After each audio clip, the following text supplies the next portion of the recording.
Matt, absolutely buzzing to welcome you here to Football Fun Factory HQ today for your management franchise onboarding. Can you tell me a little bit of where your passion for football came from? I started playing football pretty much as soon as I could. I think I was 5 or 6 when I started trying to play for the local team, but I was too young. So they didn't have teams. What were they called?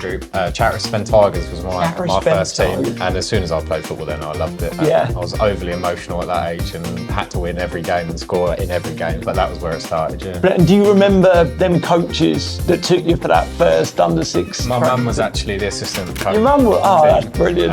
So you got in the team every week? Oh yeah, every week. And the other coach was a guy called Bob Wilson, who I actually still speak to now. He happens to be a season ticket holder at Cambridge, so he's kind of followed my footballing journey for my whole life, from when I left them for 1 year and then went and played for Cambridge. He's always been there. Talented young footballer going through playing in grassroots football. When was it you got picked up and entered a professional club academy? I played 1 year of grassroots for Chatwick and then got scouted at the end of that season. Played in the cup final at Wisbeach Town, lost in the cup final and cried my eyes out at the end of the game. Somehow managed to get scouted and went straight to Cambridge the next year. And what was that like? Obviously you're very young then. Did it feel different coming out of grassroots football, going to play for Cambridge? Because you were so young, it was quite natural. Yeah, I think I just went with the flow really. I don't think at that point you have any idea of it. Like, I knew I was the best player in my grassroots team, and it was quite evident really. But then I didn't really think much of it. I remember the first thing I did, we went on a tour to Newquay. Coaches I'd never met, people I'd never met, slept on a school classroom floor in Newquay and played a tournament there. Oh, fantastic. It's my first experience of Cambridge as a kid. And were they, I can imagine, really positive experiences at them youngest ages? Yeah, I literally remember none of the football. I have some pictures of it, but we all stayed on the classroom floor and we had our own little section of the classroom floor, sleeping under a table. I don't remember any of the football, but you look back on that like positively, definitely, yeah. No, incredible memories. And then obviously went up through the ages, outstanding player in your age groups going up. Was there a time in your time at Cambridge where it felt different, where it got more serious and there was some of the fun lost? Yeah, I think my first year of full-time football, so when I left school and went into the scholarship, I got injured in pre-season and spent the first 3 months of that out and not able to play, and that was difficult. That was the first time I'd ever been injured, first time anyone had ever really questioned me. I'd always kind of soared through all of the age groups with no bother.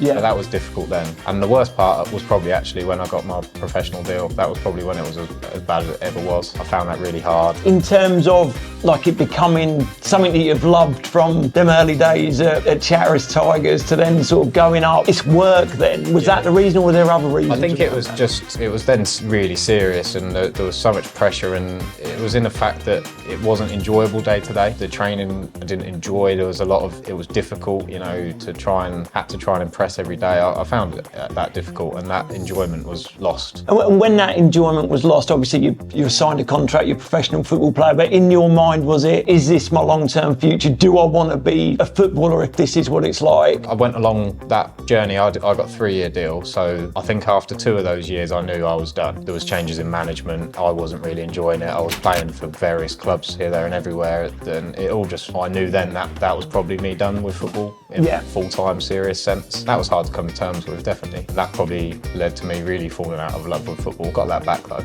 Yeah.